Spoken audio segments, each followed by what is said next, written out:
Okay, so hi everyone and a warm welcome at our last presentation as part of our webinars on using systematic reviews. And a special welcome to our presenter for this session, Michael McCaul, who will focus on the approach to reading and evaluating of systematic reviews.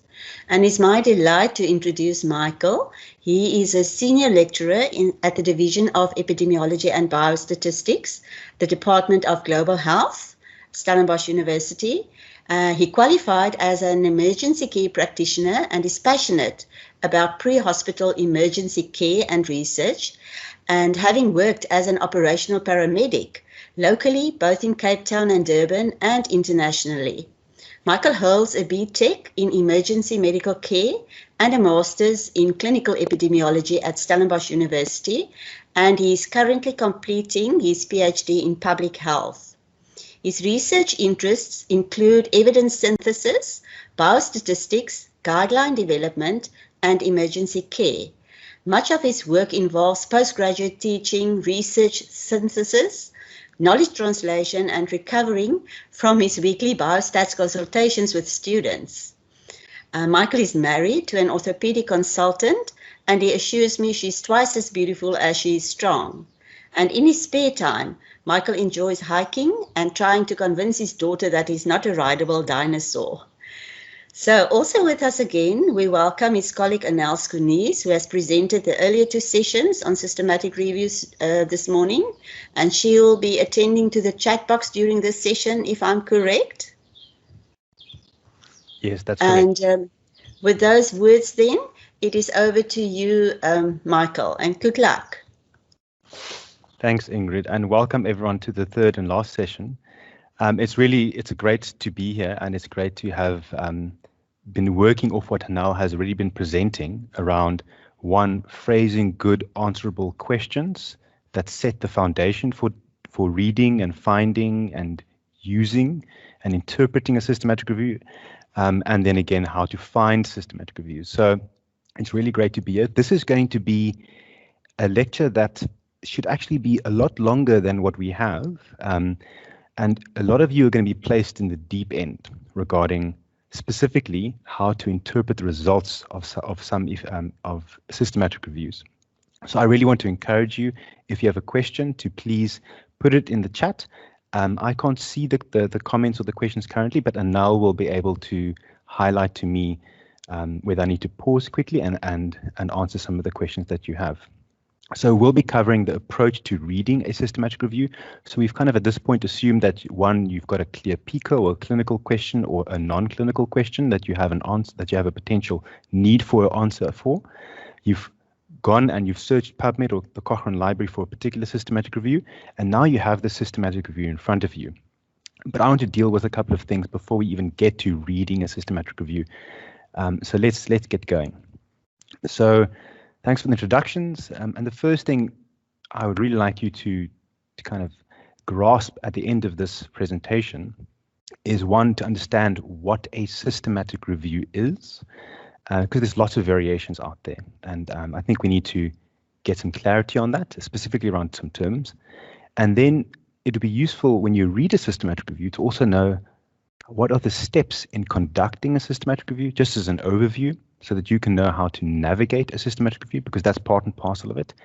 And then when it comes to reading a systematic review, we'll be going through a couple of points, including how to navigate through a systematic review publication. So what are all the elements you can expect to find in a systematic review?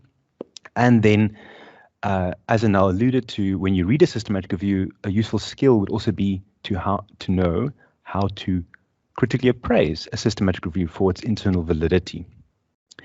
Part and parcel of reading a systematic review is also understanding how to interpret a lot of the stuff that it gives at us.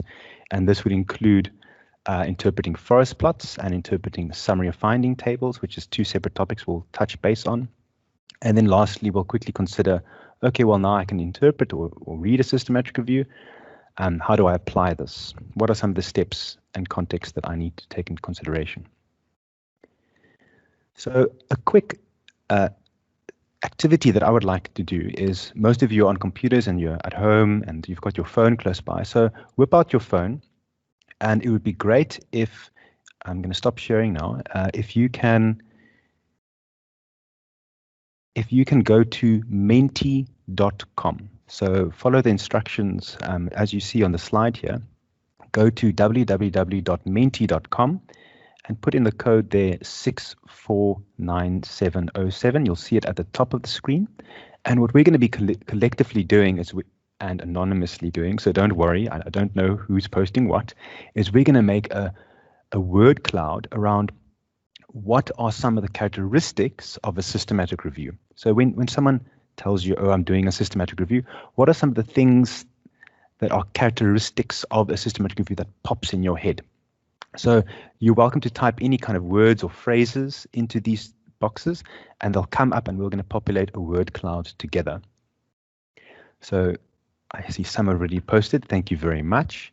So we can see, just as a quick reminder, go to menti.com. You can do that on your phone and put in the code. Okay, so we've got a summary of the literature.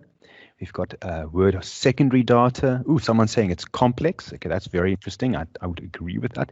There's powerful. I like that word too. I like the interesting too. That's great. And I hope that's part and parcel why you're here. And let's see who else can contribute to this word cloud. I want to try and make it as big as possible. So please, guys, www.menti.com. You can use your phone. Easy enough. It doesn't use a lot of data. Put in the code there on top. Analysis, resources, summary. Okay, so lots of great words are coming out. It's combining things. Okay, yes, I think a good thing is coming through. It's based off secondary data. It's based on articles already. There's a comment there around, or a statement around, it's difficult to interpret. I would agree. It's not a very easy thing to get your head around if it's the first time you're looking at it. There's words like interlocking coming up, quantitative data. Great, looking good.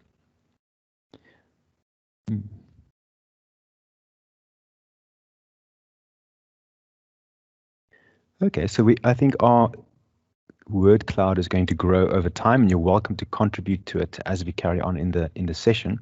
But maybe as a summary of the word cloud that we've got here, and I hope this word cloud will change if we were to do it again at the end of the session, and it'll become a bit more accurate, if I can put it like this. But we were saying at the moment that it's a summary of the literature. It's around secondary data. It has quantitative concepts in it. It's a powerful process. It's about scrutinizing the evidence. Some say it's difficult to interpret.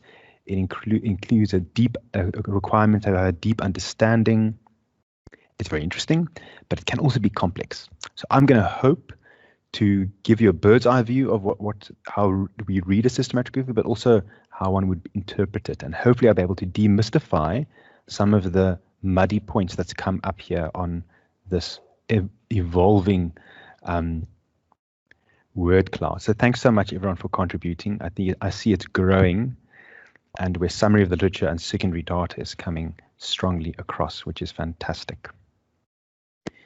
Okay, let me quickly stop sharing and move to the next screen. Okay, so thanks everyone. It gives me a good idea of where everyone's at and where I need to focus. So maybe just a quick recap. We need to integrate the best available evidence when making decisions. And this is a health-centric statement, but if you're not in the health services, don't worry. When you make decisions for your profession or in your discipline or presenting evidence, it should be using the best available evidence. And that's where a systematic review comes in. It provides a platform for showcasing, reflecting the best available evidence. And no matter in what discipline you are, you would integrate the best available evidence within a particular context. And in health, we do that through including patient values and expectations and individual clinical expertise, or in other words, the context. And whether you're in theology, genomics, economics, you want to include best available evidence together with whatever context you're working in for the aim of improving some kind of system or patient outcomes, whatever the case may be. And that's what a systematic review really helps to do, is it helps incorporate this bottom bit of the triangle in evidence-based healthcare decision-making. And so maybe a note when we talk about a systematic review, and there's lots of terms out there, and Nell alluded to that a systematic review is not the same as a meta-analysis. and I'll touch base on that. But the main two things that I want to distinguish is the difference between a narrative review and a systematic review. And this slide showcases this. And maybe the typical thing that we might be familiar with is a literature review or a background or a systematic literature review. And those are all in the realm of an approach to narratively explore and describe literature. And it's typically done in a thesis, or it's done in an assignment, or in the introduction part of a publication. It is in itself not a study design that tries to limit bias, as opposed to a systematic review, which is really giving a telescopic view which addresses a single pertinent or few questions around a particular condition or concept, right? And the narrative review is prone to a lot more bias, publication bias, indexing bias, selection bias, and so forth, compared to a systematic review, which tries to use rigorous methods to minimize bias, help improve reliability, and accuracy of conclusions. And it's important to note that in the middle picture or figure you see there is that you have in secondary research, you have narrative reviews as a concept, literature reviews, narrative reviews, and then you have systematic reviews, which can include within a systematic review the concept of a meta-analysis, which is really just a statistical pooling of results. It is an optional extra that one can have in a systematic review if it is appropriate. So one thing to note, there's a narrative review as a general concept, and within that, for a particular question that you want to answer and have a robust, reproducible method to it, you would conduct a systematic review. And within systematic reviews, you might have meta-analyses. It's important to note also that you shouldn't be doing a meta-analysis outside of a systematic review, because you might be, or you might not have a comprehensive picture of all the evidence to answer that question, and you're essentially introducing a form of selection bias and thus garbage in, garbage out. But we will get to that a bit later in this presentation. So this is a bit of an overview of the difference between the two. And maybe to help get to that is the definition of a systematic review, and that is a review in which bias has been reduced by the systematic identification, so a comprehensive search, appraisal, so a critical appraisal of all the included studies to assess its risk of bias or internal validity, and then synthesis, putting together, and if relevant, statistical aggregation of all the studies on a particular topic according to a predetermined and reproducible and explicit method. That's quite a mouthful, but I've highlighted some of the key components. For example, there was a question in the previous presentation about what happens if I just want to I just want to look at what's available. I don't necessarily want to appraise or synthesize the results. I just want to see what's available. That's not a systematic review. That's more in line with a scoping review. And so you have different types of evidence synthesis. And here we've got a list of a couple of them: inventory, a non-systematic scoping review, a systematic review, a systematic map, a rapid response brief, a rapid review, living reviews, and so on and so forth. And this is not something that you should be reading. It's way too much text. But just to give you an idea that in evidence synthesis, there's lots of different ways of going about to skin the cat. And we're going to be talking about doing a systematic review. And maybe if you want to have more detail around this particular table that I've got, you can go to covidend.com, and there's a resource there that we've produced that gives a bit of a definition and an inventory of all the systematic review types that there are. And that's quite useful to know. But again, here the definition is a systematic review is a review in which aims to answer a clearly formulated question using findings of already completed research. And that links back to what Anel was talking to in her first session around phrasing clear, answerable questions using the PICO approach.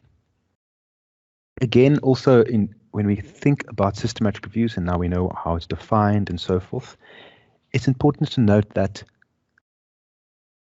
there are lots of reviews out there. And in COVID, and the times we are now, we're in a pandemic, but we are also in an infodemic. We also have too much information. More than 75 randomized controlled trials are published daily, and there are many systematic reviews published on across topics daily as well.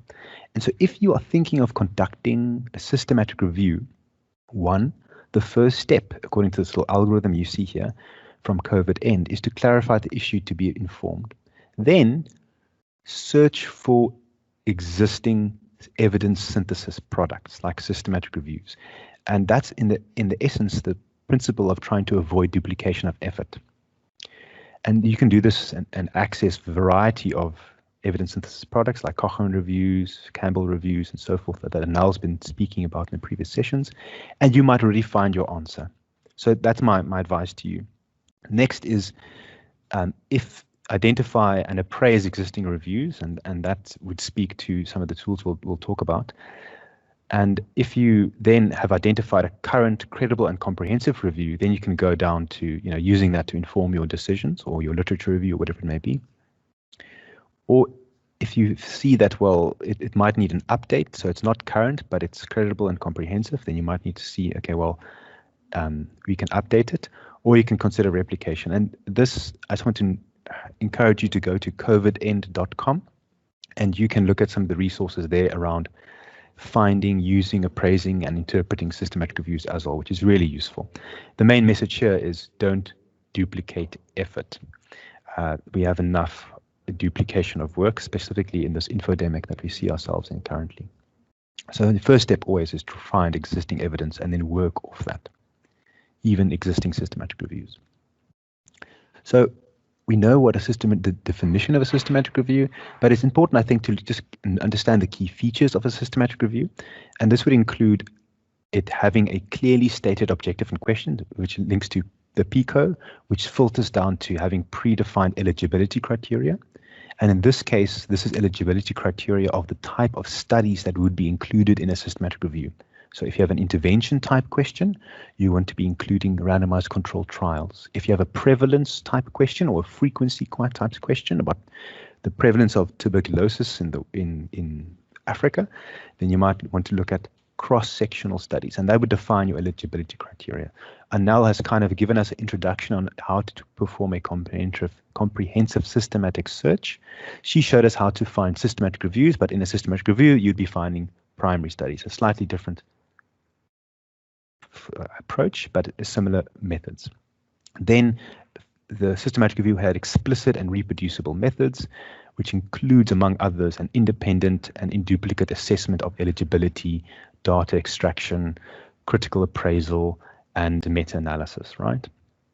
And then, obviously, as we say, the assessment of validity of included studies is a key concept, and then the pooling of all the results and the presentation of the findings as two separate topics in a review. So this helps us understand some of the key features of a review, where a narrative review or a literature review wouldn't have a clearly stated objective and question. It wouldn't have eligibility criteria. It might have a comprehensive search, but that's pretty much where it stops. And there's no reproducibility in a narrative review or a systematic literature review.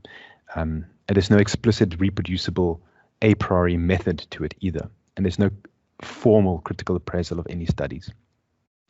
So those are all important things to note. So what are the typical steps of conducting a review? And here we've got some of the steps linked to doing a Cochrane review, which is slightly different to a non-Cochrane review, but let's focus on these. It starts off with defining the question. And once you've done that in a Cochrane review, you would register that question and that title with an appropriate Cochrane group, and that would be published in a sense, which means that people know that you're doing and are going to answer this question, so that there's no duplication of work. You'd set your eligibility criteria and plan your methods and essentially write your protocol for how you're conducting the systematic review. That protocol will then be peer reviewed and published. And then only would you start your review, which includes searching for studies, applying eligibility criteria, collecting data, assessing for risk of bias, analyzing and presenting results, and then eventually interpreting results and drawing conclusions. And then only you would publish your review. And eventually, if you're doing a Cochrane systematic review, there's an additional step where, well, we want to have reviews that are always up to date and comprehensive. And so the Cochrane authors often dedicate to updating their systematic reviews every 2 years, depending on the type of question and the availability of studies. So there's a lot of work that goes into a systematic review. And the reason why we publish the protocol is to help improve transparency in conducting and interpreting and reporting reviews, so that if you do something and you report something in a systematic review, people can look back and say, well, you followed or you haven't followed what you said you were going to do in the beginning. So there's no manipulation of results, which is very important because people use systematic reviews to make very high level decisions. Okay, so that's the kind of the beginning bit around what is a systematic review, what are the steps in conducting a systematic review, what is the general kind of formula for a systematic review. But now I want to move a bit more into the meat of this and essentially on how to read a systematic review. And we'll be going through the structure of a systematic review here. But also we'll quickly also touch base on a critical appraisal of a review, because if you're going to read a review, you should also at the same time be doing a critical appraisal of that review, because not all systematic reviews, even if they are published, and even by Cochrane, doesn't mean they are internally valid and an approximation of the truth, right? Right, so maybe I'm going to pause here a little bit and just allow some space for comments to happen, questions, and Anel can flag me if there's a particular question. But also at the same time, I want to invite you to go back to Mentimeter and go to our next question. And I don't think you can see my screen, so I'm going to quickly share my screen again. I want to quickly know, what is your experience in conducting a systematic review? And there's a couple of options here. So again, we're doing the same thing. Go to menti.com, put in the code. Is it your first time? Are you still new? Is this the first time you're engaging with this? Or are you a student or a PhD student or a postdoc or staff who, when you're currently writing a protocol, I see there's one person already, a couple, two. Or are you currently conducting a systematic review? Are you already publishing your systematic review now? Or have you done many? Are you an experienced systematic review author? Please, let's get to know. I would like to get to know who I'm talking to here so that I can try and adjust my presentation a bit. Okay, I see we've got a couple of first-time colleagues, which is great, fantastic. One person has already published a review, that's good to know.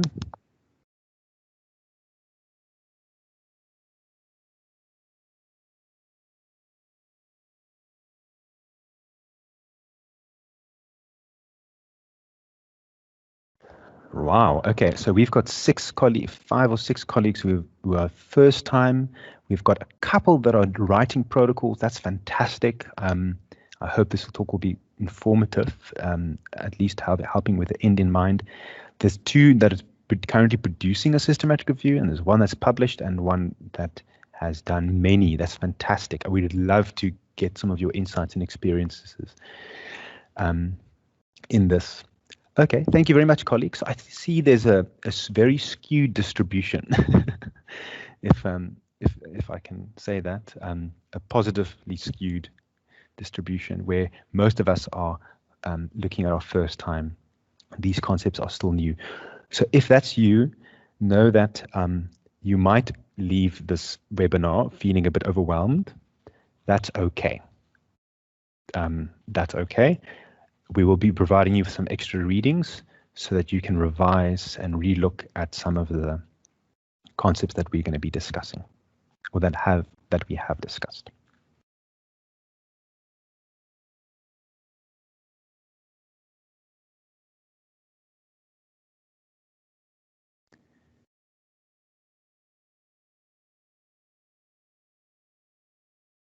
All right, going back to my slides. So thanks so much for engaging with me there.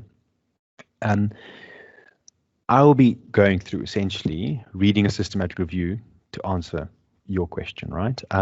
But this is a really useful paper that I want to just highlight to you, and then now we'll be able to copy it into the chat for you to just download. It's open access, and it's by a colleague Anke and Taryn Young from the Division of Epi and Biostats and the Center for Evidence-Based Healthcare. And I can't encourage you enough to please do read that article. It would help clarify a lot of the concepts that I'll be talking about today. So now we'll be able to post that in the chat. I think she has done so already. Okay, so let's look a bit at the structure of a typical systematic review. And this is the structure of a Cochrane review. It should be very similar across journals, across publications, across disciplines. There might be, depending on word limits in a journal, there might be subtle differences, but essentially these are the main things that should be in a review, a systematic review. And I'm using the term review as just a single umbrella term for saying a systematic review, not any other review. So, I mean, typically in a systematic review, there's a background and objective section. That's very important. It sets the tone for the paper and what the review aims to address. So the reason for conducting the review. Objectives is important, and it's often phrased and according to the PICO format or variations thereof for either qualitative or quantitative type reviews, or depending on what type of question you're asking. Then there's a methods and research questions section, and the methods is quite extensive. It includes how you're going to be searching for both grey literature and published studies. It includes how you're going to narratively synthesize or quantitatively synthesize. It includes how you're going to be critically appraising. It includes how you're going to be presenting your results. Everything you would typically put in a protocol for a primary study, like a case control study or cohort study or a trial, you do the same for a systematic review. And that's transparency, right? Then the results section comes, and we'll spend a bit of time on that. That's why it's red. And then there's the typical discussion and conclusion section. Interestingly enough, a systematic review doesn't aim to set recommendations. It simply aims to reflect the best available evidence available for a particular topic. Important. Making recommendations is the mandate of a guideline team or a guideline process, which might be informed by a systematic review. There's the references, and there's typically lots of appendices in a systematic review, and linked through tables. And this is typically a table of included studies and their characteristics linked to the PICO. So that's a long list of all the included studies and their characteristics. That's just background information that's been extracted to inform the results of the review. A list of excluded excluded studies. So these are studies that were potentially included, but on closer inspection on full text and so forth, they are excluded with reasons. And then any additional tables like figures or analyses or things like that. And then typically you'd also have the results of the meta-analysis, which is the quantitative pooling bit. Or if it's not appropriate, then that's not there, and various other appendices. And the red bits is some of the things that we'll be touching base on today. So maybe to just take a step back quickly again, before we get into the nitty-gritty here, is systematic reviews is the foundation, the best available form of evidence to inform healthcare decisions, or any kind of decision really in a discipline. And typically, for example, in COVID, if we want to make public health decisions, this would typically be done by a guideline development group. And that's the kind of the guideline development process that follows. And this is just a depiction of where a systematic review fits into the larger picture of making decisions around anything really in health, whether we should be wearing masks or not, or whether we should do social distancing or not. And so systematic review informs the guideline development process. And typically, it starts off with formulating a question through the PICO format, selecting outcomes, rating the importance of outcomes. And this is typically done part and parcel by a guideline development group or by the authors, where they rate the importance of particular outcomes linked to your PICO. Then studies are, through a systematic process, summarized across outcomes the results are summarized across studies per outcome, and this is eventually put in a table, what's called a summary of findings table. So essentially, see it as an executive summary of results.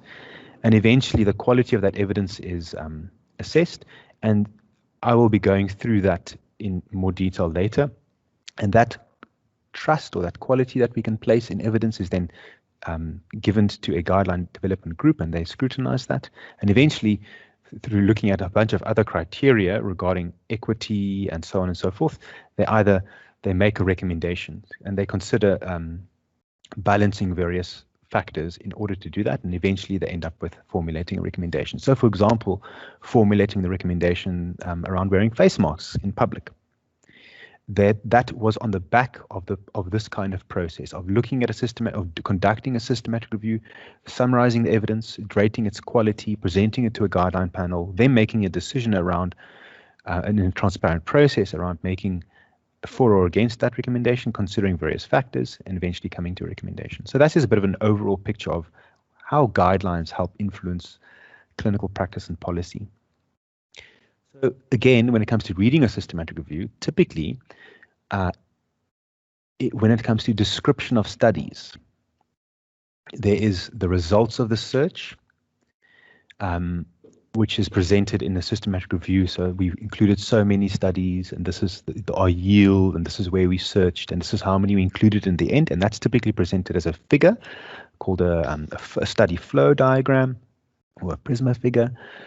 There's a description of the included studies, and this follows the PICO framework. So in describing the population, the cross studies, the interventions, the outcomes being assessed, the location, so geography, the setting, and what funding was done for those studies, and then a description of the excluded studies. At the same time, there's also a unique component in systematic reviews, which is assessing the risk of bias of studies, and this refers to the internal validity of the study. So how much we can, how close the study is going to present the truth, or what is the extent of how bias was limited in the studies. And so that is described across domains of bias, and that's summarized in a risk of what we like calling a risk of bias summary table. And it's usually depicted in that kind of form as you see there with the little green dots, and I'll go into that a bit more detail later. So the linked figures to the results main text summary in a systematic review is the Prisma flow diagram regarding the results of the search, and then the risk of bias graphs, which helps give us an overview of what is the validity of the studies that we've included in our systematic review. There's also lots of tables, and the three big tables that exist is the characteristics of included studies, also follows the PICO framework, characteristics of the excluded studies. So those are the ones that we thought we were going to include, but we didn't when we looked at full text. And then the characteristics of ongoing studies, because that's also something you might find by searching trial registries and so forth. So that's, we'll quickly run through these figures and some of these tables, because that's part and parcel of how one would navigate a systematic review and read it. And then at a later stage, we'll also talk about the other section of the results in a systematic review, which is the effect of interventions, or the effect of, or the main results. And this is typically presented across outcomes and presented as a summary of finding table, which is a neat way of presenting results all at one go for a decision maker or a clinician to read. And this is usually off the back of a meta-analysis, if you were to do a quantitative synthesis. And we'll get to that too. So what do the results table characteristics of included studies looks like? Well, this is why PICO is so important. It follows the description of the PICO format, where we describe the population, interventions, or the issue, or the comparison, or the context, or the outcomes that's been extracted from the studies. And it's also linked to, at the same time, a risk of bias assessment per study. So you would have a description of the PICO elements in a table which is the characteristic of included studies in your systematic review, which follows that format, together with a risk of bias assessment for that study, for each study. And so you can see that links to that. So that helps make sense of the results section, because you can maybe include 100 studies in your systematic review, and the table of included studies is the backbone of how one would interpret the results and eventually meta-analyze, hopefully. And everything is linked together in one neat place called the characteristics of included studies. And so here you've got a systematic review around some kind of interventional question, some kind of drug for people. And this is a particular study that's been summarized. So this is a screenshot of included studies table. And there you can see they've described the methods. So this was a randomized trial. This was the length of follow-up. These were the participants.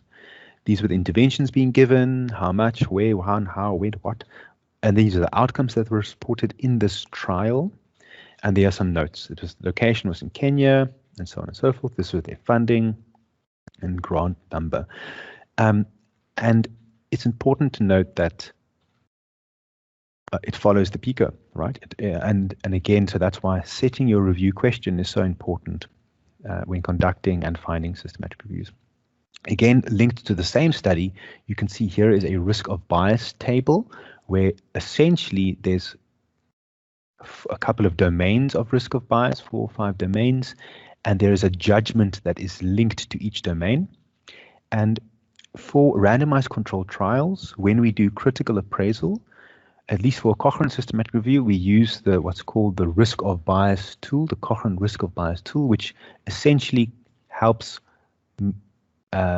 review authors make judgments around the risk of bias in a study according to different domains. So in a trial, you'd have the random sequence generation as a particular domain that needs to be made a judgment on, whether it was potential high risk of bias or unclear risk of bias or low risk of bias, as you can see there.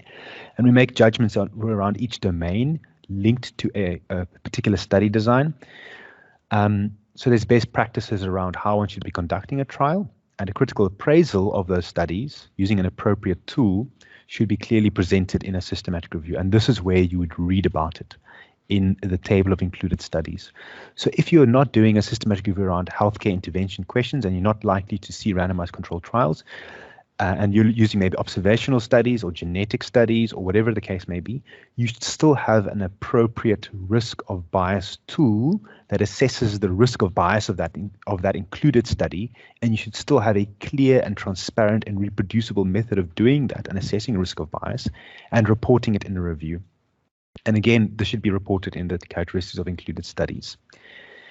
Again, and also any reason for stating your judgment regarding risk of bias for a particular study should be well supported with either references and or text linked to that study.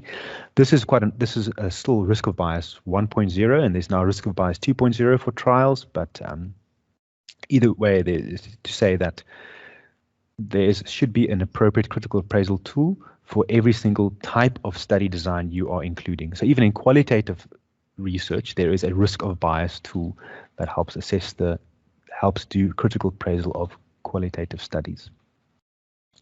Part of the main results that you'll see in a systematic review is for example, a figure depicting per study across all the studies you include in the review, a figure presenting the results of your risk of bias assessments. And so here you can see the green dot indicates low risk of bias, a little question mark yellow dot means unclear risk of bias, and a red dot means there's potential high risk of bias per domain. And so you can see there's a couple of domains that is being assessed in, for example, conducting a randomized controlled trial, which is the study that, for example, could be included in a systematic review. If you're doing observational research or quasi-experimental trials, then you use different tools like the Newcastle Ottawa scale or the Robbins I tool or the JBI critical appraisal tool and so forth. It all depends on what your question is, what your PICO is, and what you're including. All right, so there's a couple of different graphs. So these are trial-centric, but the idea is there that in presenting risk of bias, there should be some way of presenting it. And this is per study, and this is on the left there is a more percentage-wise overarching figure. And so as a part of a systematic review author, you would be expected to make a judgment around what is the overall quality, or not the quality, what is the overall risk of bias across studies and how that might influence the interpretation of my results. We have another table called the characteristics of excluded studies, and this is just simply saying for those potentially included studies that we excluded, by having looked at full text, why did we exclude them? And you typically state the reason for exclusion, and this is linked to, again, PICO. So for example, you can see McGreedy 2001A was excluded based on, it's not the right participant group. It was not severe malaria, which was the part of the eligibility criteria that we defined a priori in our review in our protocol, or it's not the right design. We only included randomized controlled trials because it's an intervention question that we're trying to answer, or we're trying to do a prevalence review and we're not including randomized controlled trials. So either way. or it's not the correct intervention that's being studied. So that's some of the key figures and the key kind of tables that you'll see in a systematic review. But again, if you have this review in front of you, another linked step is, how do I approach to reading this? And I think what's important is, does this answer your PICO that you set out in the beginning? Right. So what was the systematic review's PICO, and how does it link to your scenario or the PICO that you set? And so that's the first kind of step around reading a systematic review and any scientific article, really. Does it match your question that you had? And then again, are the results valid? So whether it be a primary study or a secondary study or a systematic review, you need to assess the internal validity of the study. And that's really the methodological quality, and where you can use a critical appraisal tool that's geared towards systematic reviews in order to do that for a systematic review, and I'll touch base on that a bit later. So once we know a systematic review is valid and you can trust the results, you must now look at what are the results. What are the results? So either this looks at size of effect, association, or statistical significance versus clinical significance or relevance, and so on. So you'd have to read through that and interpret that. And then again, once you know what the results is and you understand it, you'd have to apply it to your particular setting or target audience or interest group, whomever you're making generalizability about. So those are the 4 general steps in reading any kind of scientific article, and the same would be for systematic reviews. So again, linked to step 2, are the results valid? The same can be said for systematic review. And so there's an article by Roa, the one we've posted previously, that you can have a look at. Look at that table. It helps to just look regarding what kind of questions you should be asking around systematic reviews. And you can also look at the AmStar2 tool, which is a critical appraisal tool for systematic reviews. And Anke will post that on the chat. And that's a critical appraisal tool for systematic reviews. And it's been I think there was AmStar 1 and now it's AmStar 2. AmStar 2 is a bit more complex. So if you're more keen on a lighter version, then you can always go to AmStar 1. But either way, the most up-to-date one is AmStar 2. So if you want to, when you found a review, you should be critically appraising it, and that's the tool that I would recommend you use. It is a long process, yep, but practice makes perfect. But again, if you're looking at critical appraisal tools for different types of study designs, then there's a link there that you can have a look at. And just simply Googling as well is very important. And you can get any information around critical appraisal tools if you just Google critical appraisal and then state the study design. Right, so we've kind of now covered the general approach to reading a systematic review and the general approach to how one navigates through a systematic review. And my advice to you is that go download a Cochrane systematic review and scan it. It's massive. It's typically very big. And you can get lost easily, but at least hopefully now you've got a bit of a framework for understanding, well, what are all the components that I might see in a systematic review when I download it, read it for the first time. But now we're going to get to how to interpret a systematic review forest plot. And for those of you, this lecture might require a bit of fundamentals of epidemiology kind of understanding, a basic biostatistics background, not heavy statistics, just basic undergraduate stuff. So just take heed. If you are really lost, then don't worry. There's an article about how to interpret a forest plot and a meta-analysis that we'll post on the chat that you can read through in your own time, and hopefully that'll make a lot more sense. So we dealt with the first bit here, description of studies, risk of bias, but now we're going to get to, well, how do we interpret the typical results that one finds in a systematic review, which is often through a meta-analysis. So maybe as a quick overview is that in a systematic review, there are many ways you can pull results, synthesize results. If you're doing a qualitative systematic review, you use qualitative evidence synthesis, which is essentially meta-synthesis of qualitative studies to come to an overall result. if you are unable to do a quantitative synthesis, which is what I'll talk about just now, meta-analysis and forest plot, then you might do a narrative summary, and that's fine. But we're going to be focusing on, well, what do we do if we have a quantitative synthesis? And so it involves pooling results of studies per outcome and coming to an overall effect estimate. And this type of result in a systematic review is depicted through a forest plot that you see here. Lots of things on this slide.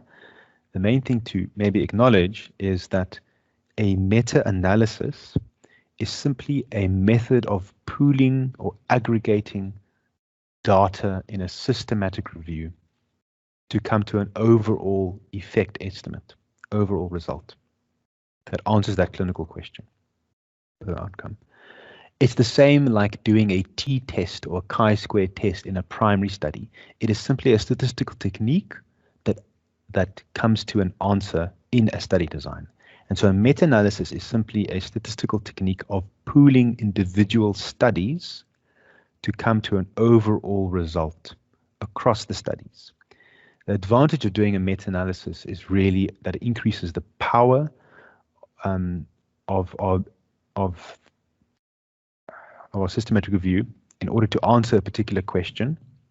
So it pools results, and where individual studies might not have been able to answer a question, the pooled results will definitely would be able to do that.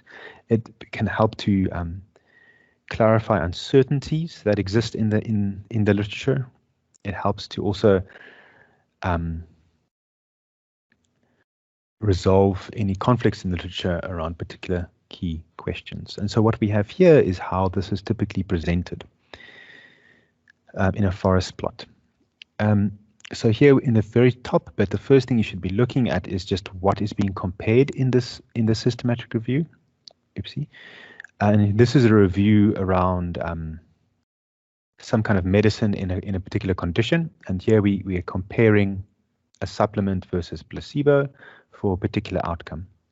And on the left, you can see that there's 3 studies that are included in this systematic review and meta-analysis. And because we're looking at adverse effects, this is a binary variable or a variable that has only a yes or no answer, like they had an adverse event or not. And we can see the summary data that's being summarized here. And eventually, per study, we have a relative risk or an effect measure. And this can differ depending on what kind of outcome you're looking at. So it's either mean differences for continuous outcomes or relative risk for binary data or outcomes like mortality. And typically, if you have a relative risk of less than 1, then it means your intervention is protective, or it's more than 1, an intervention is likely to be harmful because you're increasing the risk of something happening, specifically for negative outcomes. But either way, so this is a bit of the other thing to note is that in the forest plot, which is typically this middle bit here, you can see that the relative risk or the measure of effect is seen here by the little bubble you see, and that's the relative effect measure. And you can see it's in relation to the line of no effect, which is a 1, which I'll get to just now again. The horizontal line indicates the confidence interval, which is saying, we're 95% certain that the true effect lies there in the population. The meta-analysis also gives appropriate weighting, which is depicted here. So studies that have larger sample sizes, that have more events, might weigh more in a meta-analysis than studies that have less events or smaller sample sizes. And eventually a pooled effect is given, and this is this diamond that you see here, where the width of the diamond is really the width of the confidence interval, and the horizontal bit of the diamond is the pooled effect, which is the pooled effect, the statistical aggregation of all of these individual studies in a meta-analysis for a particular outcome. And we also have here on the left lots of other fancy stats, which we'll get to just now about, should we be combining these results, yes or no. This slide has a lot of information. There's an article dedicated to this that I would recommend you read. So please go back to that. Typically, this slide, we explain in a day worth of a workshop. And we are giving you a lot of information now, but just to know that a meta-analysis is a way of summarizing data and pooling results for a particular outcome in a systematic review. So a quick mention about risk ratios and risk differences. A ratio is really a ratio of something happening in one study divided by a ratio of something happening in another study, and that really speaks to a risk ratio or relative risk or an odds ratio. And these things really, if the risk is the same between two studies, then the risk ratio would be 1, which is essentially saying there's no effect. And thus, if a study has a risk ratio of 1, it means that the intervention didn't have any effect. And it speaks the same to a pooled effect. The confidence interval, if the confidence interval includes the number 1 for a risk ratio, then it means that the result is not statistically significant. So you can see here in this pooled effect here at the bottom, our risk ratio includes 1. The 95% confidence interval includes 1. And so we can see that, well, this intervention, in general, the supplement versus placebo, is likely to be harmful or protective. So we don't actually know which one it is. The 95% chance it could be either. And actually, it also just boils down to the overall effect not being statistically significant. And so there's some clues on how we can interpret forest plot pooled effects by just simply looking at the confidence intervals.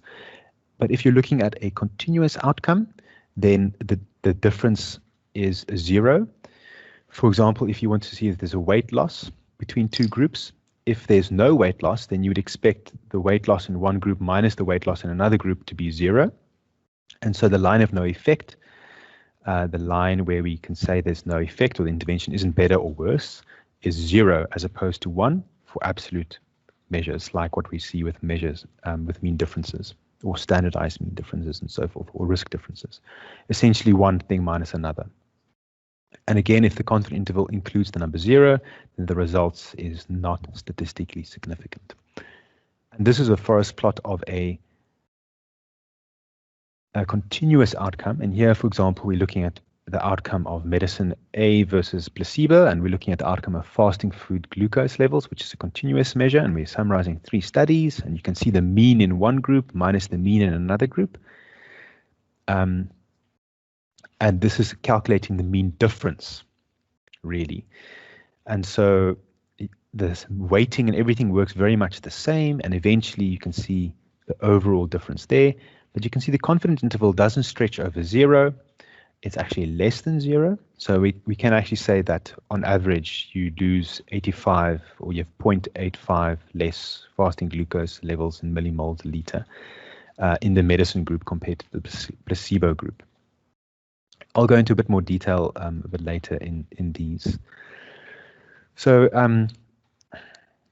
so this is the general way of how one can present a forest plot, is either as looking at binary outcomes or continuous outcomes.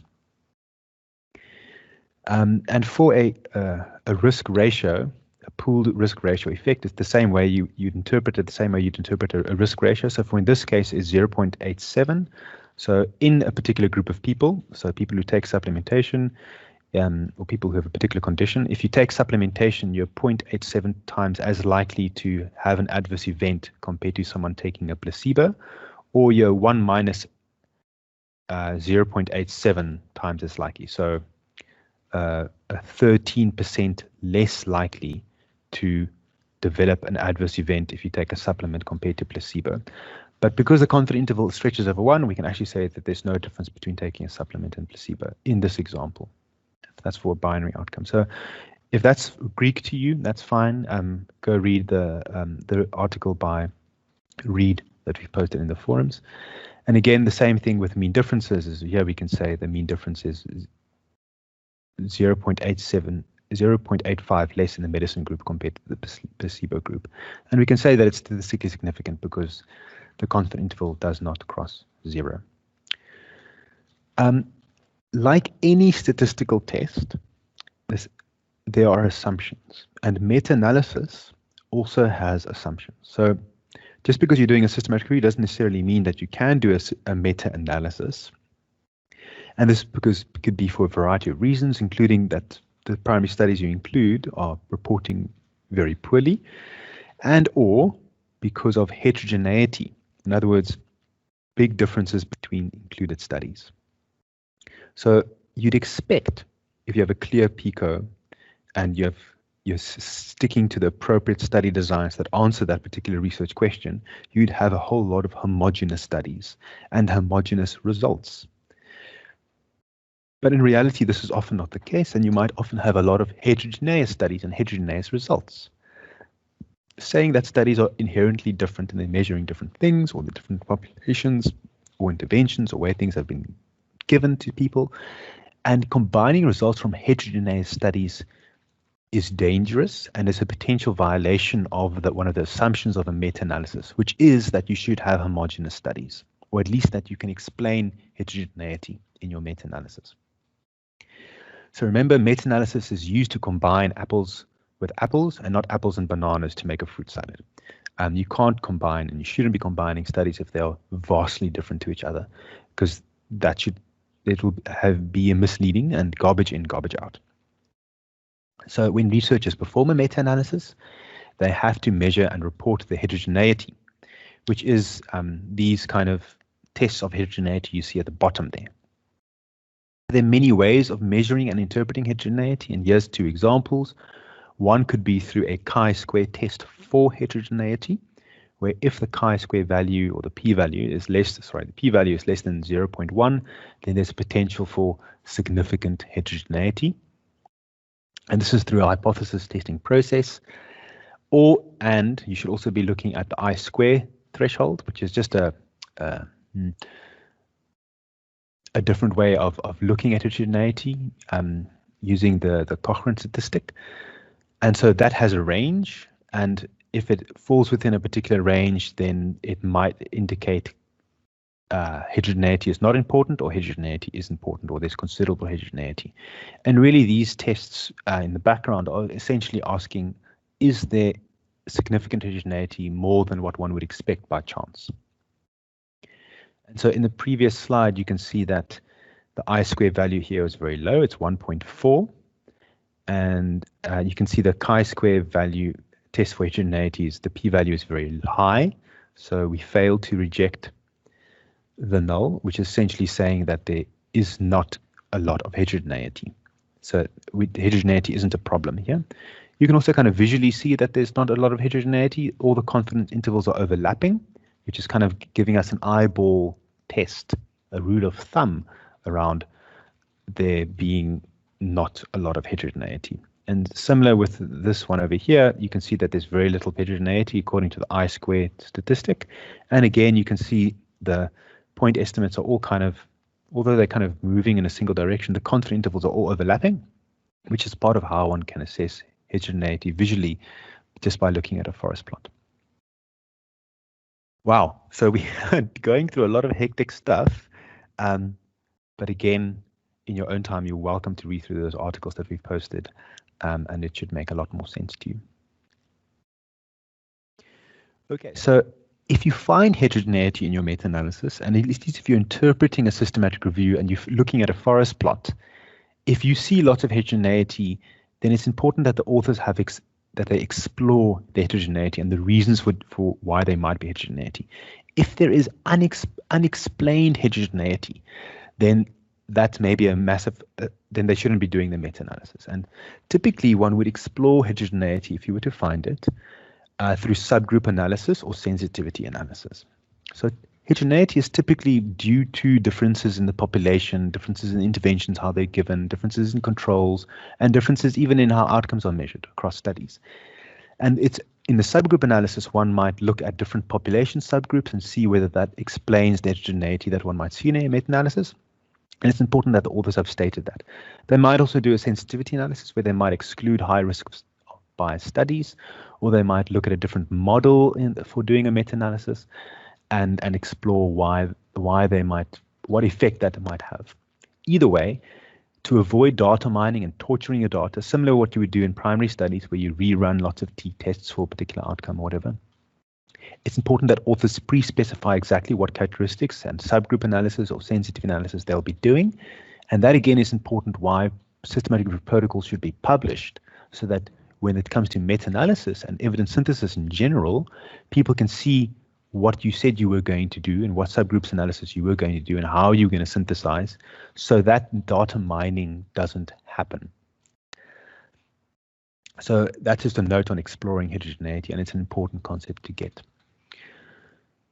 So the question is, Michael, okay, you know what? Well, I'm not doing a health systematic review and my outcomes are not so binary or clear cut. What do I do if I can't do meta-analysis, if I've got lots of different studies? Well, if you find that meta-analysis isn't appropriate or there's too much heterogeneity across your studies, they're not reporting the same outcomes, they're not poolable, so on, then you can explore a narrative synthesis where essentially you present your results in text and tables per outcome, as opposed to per study, which is typically what one does in a literature review, right? Oh, this study said this study results had that, but where you report per outcome. Similar to what you would do in a meta-analysis, where you do a meta-analysis per outcome. Here you would just report the results across studies per outcome. You also need to take into account the methodological quality or the risk of bias of those included studies. And that's also an extra step that literature reviews do not do. It is possible to thus do a systematic review without conducting a meta-analysis. But I would kind of say that when you want to find an answer to a particular question, a clear question, then meta-analysis is a good approach to take to find a powered result that can inform policy and practice. Here are some notes on confidence intervals and p-values. I'm not going to go into major detail, except to say that p-values is not so informative. It's an arbitrary cutoff value, and if you want to look at statistical significance and precision of estimates and whether things differ, I would rather look at confidence intervals, because they give us an estimate around precision by looking at the width of the confidence interval. If the confidence interval is really wide, it kind of speaks to large standard errors. It speaks to small sample sizes potentially, or very few events in a review or in a trial or a study. And it doesn't just give you a cutoff like a p-value does. It also gives you a range of likely values where essentially where the appropriate effect measure would be 95% of the time in the population. It also helps give you an idea of clinical significance. And this is something that we'll touch base on just now. So when it comes to, and this is applicable to primary studies as well, is you might have a statistically significant result, but it is not clinically meaningful. For example, if you're introducing a new diet and the new diet reduces your weight by 0.08 kilograms, so 80 grams compared to the other diets, it might be a statistically significant result. It might actually in truth be that this diet does reduce your weight by 80 grams compared to the control arm or whatever. But who cares whether you get your weight reduced by 80 grams? It's just too little to be meaningful, despite it being statistically significant, because statistical significance is quite based on sample size and events, other than it's not really based on clinical meaningfulness. And in the same result, might have it in the same vein. You might have a statistically significant result, but it's not clinically. A result can be statistically significant. Oh, sorry, not statistically, but be clinically significant. So you might have a result, as you see there, where you have a risk ratio and it reduces mortality by 20%, but it potentially isn't statistically significant because it crosses the line of no effect, which is 1. So it could be that it actually doesn't have an effect, but there's a chance that on average it might reduce mortality by at least 20%. So it's a clinically meaningful finding, even though it's not statistically significant. And that speaks to type 2 error, in other words, being whether you're powered in your meta-analysis to detect differences and so forth. But that's another topic that can be discussed. So how do we interpret effect size risk ratios? So again, there's a slide around how one would do it as a bit of a gold standard. And really, Remember that a risk ratio is a dichotomous outcome. It's like gender, it's either male or you're female. An event has happened or it hasn't happened. And really, I like calculating the relative risk reduction, which is really the risk ratio -1 or 100 minus the risk ratio times 100. And that would give you, by how much does this intervention reduce exposure, reduce the risk of developing the outcome compared to a control arm. And it's of course important to interpret that in light and together with a confidence interval. So here you can see a summary of findings table of a particular comparison, looking at children and looking at home fortification with multiple micronutrient powders compared to just not giving them anything. And you can see there's a list of different outcomes in a systematic review then that's been meta-analyzed. And here you can see there's development of anemia, whether they're iron deficient, and then there's another outcome, which is hemoglobin. And you can see there's differences there. Some are dichotomous outcomes and they report risk ratios, and some are continuous outcomes and they report mean differences. And you can see also there that the number of participants is being summarized there, including which is the total number of participants and the total studies that's been included in that particular outcome-specific meta-analysis. And on the far right, you can see the quality of the evidence, which is something I'll address a little bit later. But either way, you can see for each outcome, there's an appropriate relative effect measure that's appropriate for the type of outcome that's being measured, whether it's dichotomous or continuous. And again, if you're interpreting a continuous outcome like a mean difference, this is a particular approach that one can take. So remember, a mean difference can either be negative or it can be positive. And so the results can really be any number, for example, weight, mid-arm circumference, head circumference, biochemistry, blood pressure values, and so on, or even pain scales. And so here we've got hemoglobin, and the mean difference between two arms, an intervention arm and a control arm, for example, was 5.87 with its appropriate confidence interval, which is saying that hemoglobin was increased in one arm compared to another by 5.87 millimoles. And it's also important to note that you should interpret that together with a 95% confidence interval. So the examples we're using here is typically examples around reviews that ask questions about the effect of interventions, which typically speak to, comparing one intervention to another. But you might have different kind of reviews that you're interested in, like, for example, a prevalence question review, where you look at what is the prevalence of a particular condition, like tuberculosis, in a particular geographical area. And there you might just have a binary outcome, like the prevalence of disease that's being measured, and that would be reported together with a 95% confidence interval. So there are many ways one can do this and do meta-analysis in reviews, depending on what type of review you're asking. The other thing I want to touch base on is the summary of findings table. And this is really a summary of the main results per outcome in a systematic review in an easily readable manner, where it states the outcomes on the left, the relative effect with its confidence intervals, the number of participants included in that outcome, and the number of studies, and it rates the quality of the evidence. And that really speaks to how much we can trust whether that effect is a true effect or not, or the certainty, how certain are we that these results is what they say it is. And this is classified as either low quality of evidence, moderate quality of evidence, or high quality of evidence, or very low quality of evidence. And there's a particular method that is done around how one judges the quality or the certainty around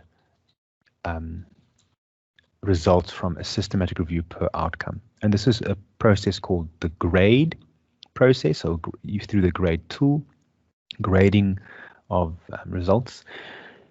And if you're reading a systematic review, you might very well come across this, which is presented in a summary of finding table. And typically grade is currently used for systematic reviews, which include randomized controlled trials, but grade can also be applied for observational studies. And there's also a grade for qualitative evidence synthesis called grade CERQUAL. Grade is done per outcome because we need because per outcome we might have different factors that influence how much we trust or have certainty in that measure of effect. Because simply by saying this is the measure of effect based on a meta-analysis isn't enough. There are many other factors that might influence how much we trust that measure of effect, that pooled effect in a meta-analysis. And that would include things like risk of bias, whether the funding was appropriate and so forth. But in a nutshell, grade is done per outcome. And it starts off with high quality evidence for each outcome. And this is then eventually downgraded according to 5 possible criteria. And part of the grade process is simply to state your reasons for downgrading so that it is all very transparent as you move forward. And here is a quick slide around the different grade levels that one can have: a high quality, moderate quality, low quality, or very low quality, and what it means, how one can interpret that. So I'll give you some time to quickly read through that.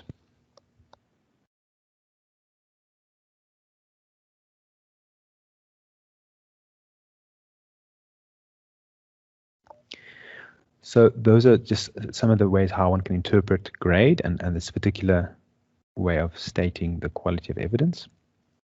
So in rating quality of evidence, and this is again a workshop in itself that one should be going through, but there's 5 general criteria, including risk of bias, how precise our results are. So that speaks towards, whether we have imprecise results because we're looking at wide confidence intervals or we have really precise results, how heterogeneous these different studies are in our meta-analysis.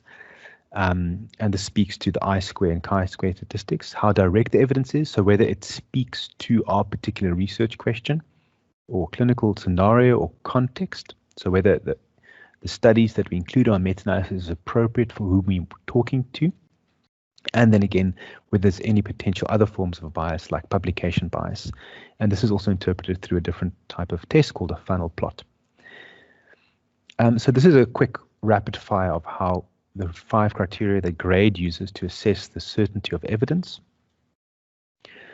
And essentially, for each domain, you might get downgraded, and you need to state the reason for doing that in your summary of findings table. So here, for example, for the hemoglobin outcome, we know your hemoglobin is increased by an average by about 5 units compared to control, and there's moderate quality of evidence linked to that statement. So it's saying that further studies are not so likely going to be changing the results of this effect estimate and so forth. And you can see there's little numbers there next to the moderate, which is really saying these are the reasons in the footnotes for why it is downgraded or upgraded according to that particular outcome. So here we can see, for example, the effect size, and we can interpret it with this 95% confidence interval. And that's all that is really. It's just saying that the effect size and whether it's significant or not. But the grade also tells us that it's moderate quality of evidence for this particular outcome. And it's saying that the true effect is likely to be the above mentioned, but there is still a possibility that with future primary research, the result will change when the systematic review gets updated in a nutshell. If it was high quality of evidence, then it would say that it's very unlikely that more studies will change this treatment effect. And so, for example, you can even have high quality of evidence, which actually saying that, well, we don't need to conduct more studies in for this particular outcome, for this particular question, because we are very certain that it's unlikely to change. Or it would be very low quality evidence saying that, well, any new research is likely to change this treatment effect. So again, maybe just to recap, and in assessing the quality of systematic reviews, so quality in systematic reviews and of systematic reviews, we do a risk of bias assessment. And this is done by systematic review authors. And for randomized trials, this is done by across 6 domains in a systematic review. But also at the end of a systematic review process, we use the grade tool to get the overall quality of evidence per outcome. And this is also done by systematic review authors in a systematic review. And it incorporates many different aspects or domains, which includes risk of bias, and other factors that we spoke about. So, for example, if the risk of bias was very high for a particular outcome across studies, then we might downgrade our evidence to moderate quality of evidence. Or if risk of bias was low, then we may still have low quality of evidence if other domains haven't been addressed, because there are 4 other criteria that need to be considered.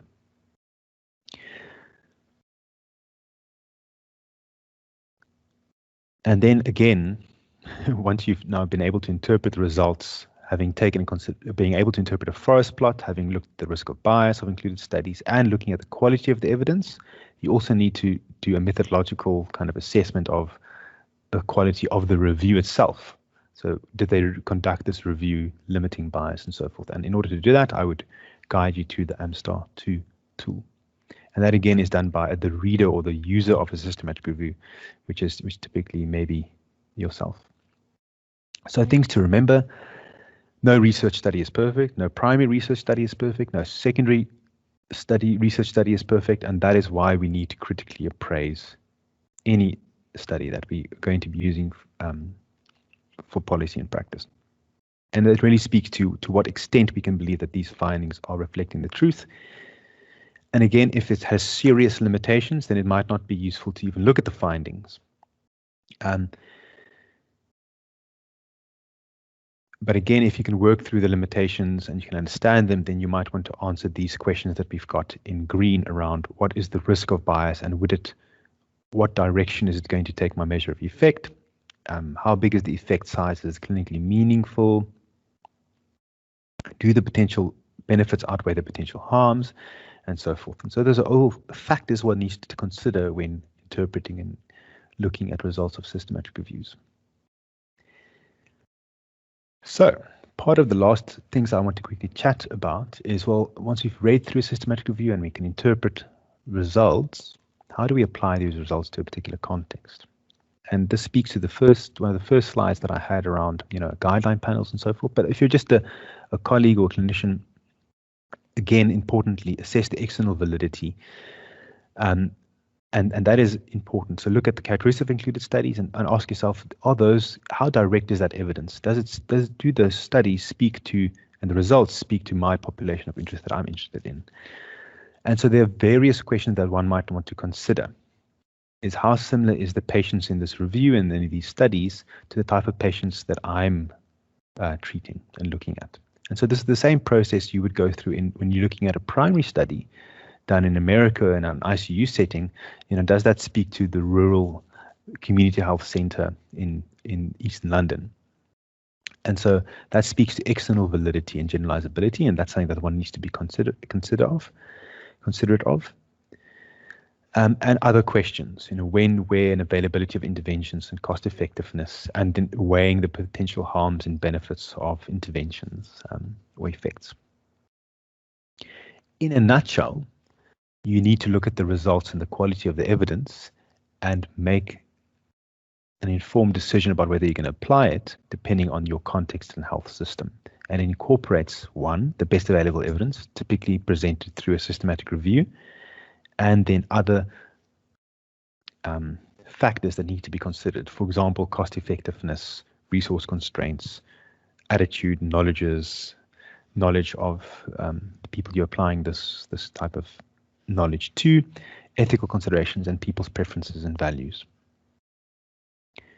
So in conclusion, as a summary, I would like to quote Sir Ian Chambers, who's a co-founder of the Cochrane collaboration, and really saying that research is cumulative, and if you're going to be making a decision in healthcare, it should be done by looking at the entire body of evidence. And he's saying the results of a particular research study cannot be interpreted with any confidence unless they have been considered together with the results of other studies addressing the same or similar questions. And it really speaks to the concept that one should be using systematic reviews to answer particular research questions. And it speaks to the importance of asking focused questions, being able to find systematic reviews, being able to interpret them, and being able to appraise them so that we can make informed healthcare decisions. So some of the take-home messages that I have is there is a best and most appropriate study design for each type of healthcare question, or any type of question you might have, whether it be healthcare or not. And there's an appropriate design that answers that type of question. And the best evidence for all questions, all type of questions, is a systematic review of at least of the least biased primary research. And that's why a systematic review is really at the top of the hierarchy of evidence for any type of question, because it takes in consideration the accumulation of evidence for a particular question and does so in a reproducible and transparent manner. And again, if you're going to make healthcare decisions or decisions within your discipline, it needs to be made in light of both the internal validity of the evidence and external validity of the research. You cannot simply look at the conclusions, you also need to look at the methods sections when reading reviews or any kind of primary study. And again, evidence-based healthcare is not just about the evidence, but it's about incorporating the context and people's expertise. And here we've got an example of a dietitian's expertise for a particular dietetic question.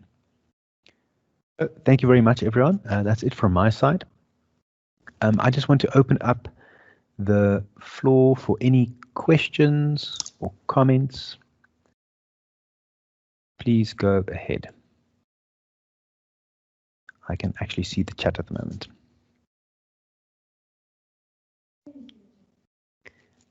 Well, now I can see the chat. So if you'd like to ask a question, you're welcome to unmute or just post in the chat as well. I know we've gone through an incredible amount of information, but do look at the resources we've provided, and obviously the chat and the resources that Anel's provided. So thank you very much for that, Anel.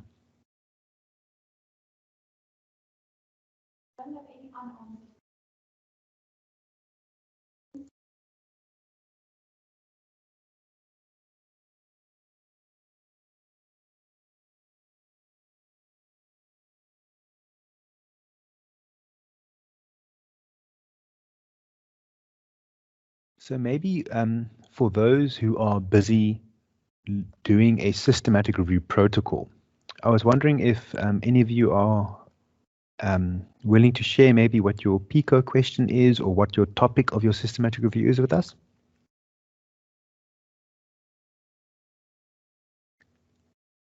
Thank you, Inglis. Really appreciate the comment. I'm glad it was informative.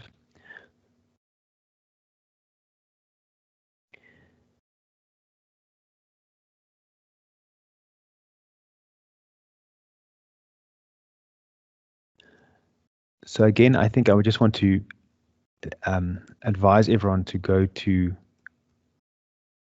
covidend.com. I've put it in the chat there, and that's a really useful resource around evidence synthesis, around finding evidence synthesis products, assessing their quality, and also interpreting. There's a lot of resources around that.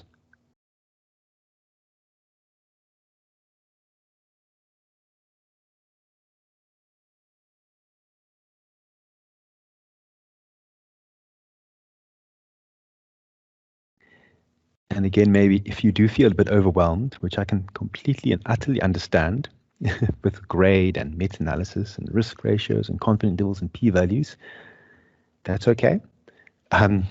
Do chat with us, do contact us, and do read those papers that we've sent. It would be very useful to have a look at those.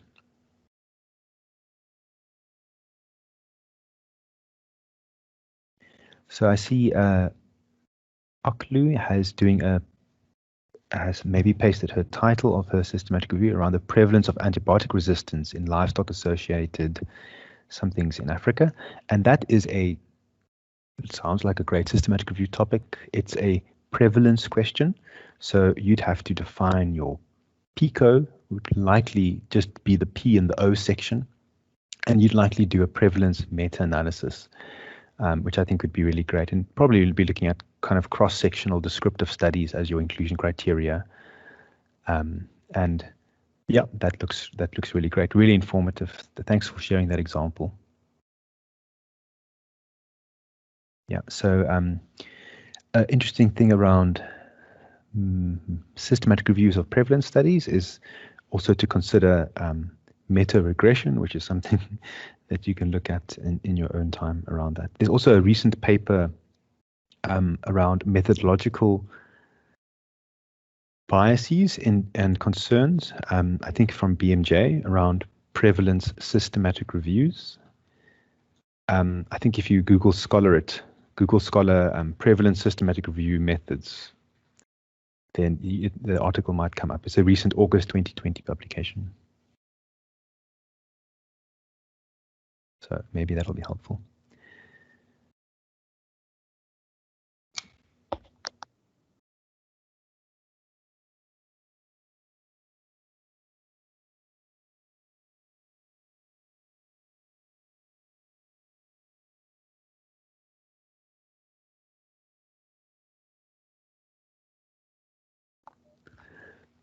Okay, thanks, Anil. That's perfect. I think that's the link. That's the one. Great. So I see we've got 5 minutes left. So I just want to, again, just invite anyone to add any comments or anything. Be great.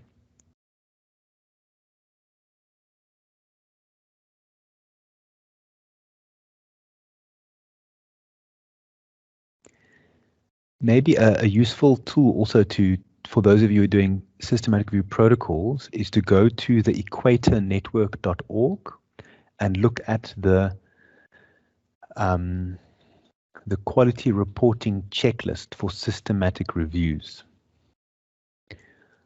And that is a very useful tool that you should be looking at when one designing your protocol for systematic review, and also eventually how you will be reporting your systematic review. Equatornetwork.org, I see Anel's put it down there, that's perfect. And those are useful. Yeah, I would say someone's got a hand up. Please go ahead. Good afternoon. Thank you very much for the presentation. This was very helpful. I just want to find out, I am not doing a systematic review, but I did a rapid review, and I want to understand what's actually the differences. I particularly went the rapid review route because I had a lot of variability in the question I wanted answered in my studies. So I couldn't really pursue a systematic review. It is around factors that impact the technology adoption in healthcare context. And there was a lot of variability. So I went through the rapid review. I want to just get your comment on how that differs from a systematic review. Yeah, no, that's a very good question. I think it's very important, specifically in the COVID era that we're in now, where decision makers want rapid, best available evidence answers. And so the emergence and the development of the methodology around conducting rapid reviews has evolved drastically in the past couple of months. So maybe as a quick answer, a rapid review is, in my opinion, is no different to a full systematic review with regards to its overarching aim with providing a comprehensive and complete picture of the best of evidence for a particular clinical question.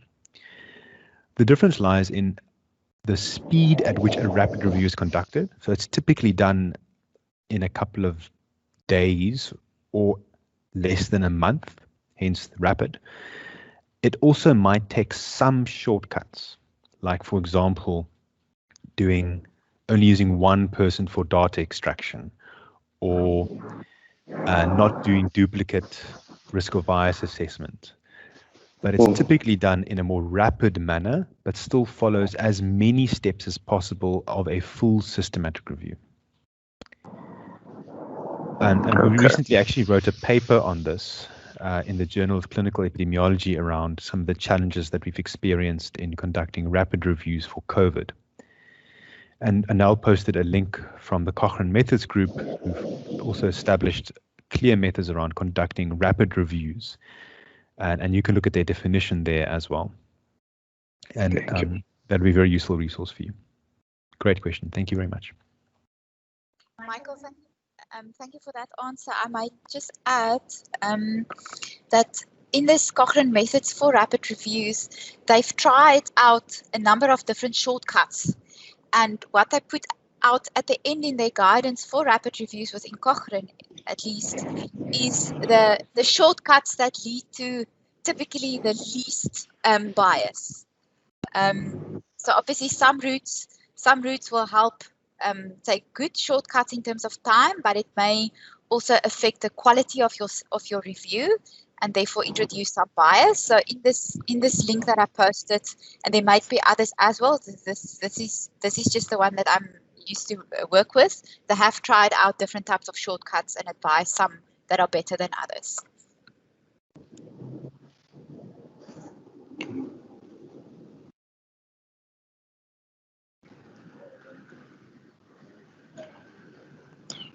Sorry, my bad. Typically, if you're doing a rapid review, it's also expected that you eventually would update that rapid review or do a full systematic review. So it's not like you do a rapid review and then it's done. It's exactly what it is. It's a rapid review for urgent emergent answer that is required, and you should be conducting a full systematic review later on. So we did a rapid review on convalescent plasma compared to not using convalescent plasma for COVID patients for the National Department of Health recently. And many colleagues from the Centre for Evidence-Based Healthcare have been involved in doing rapid reviews for National Department of Health. And so you're welcome to have a look at those reviews on the National Department of Health website as well, to give you an indication. Thank you.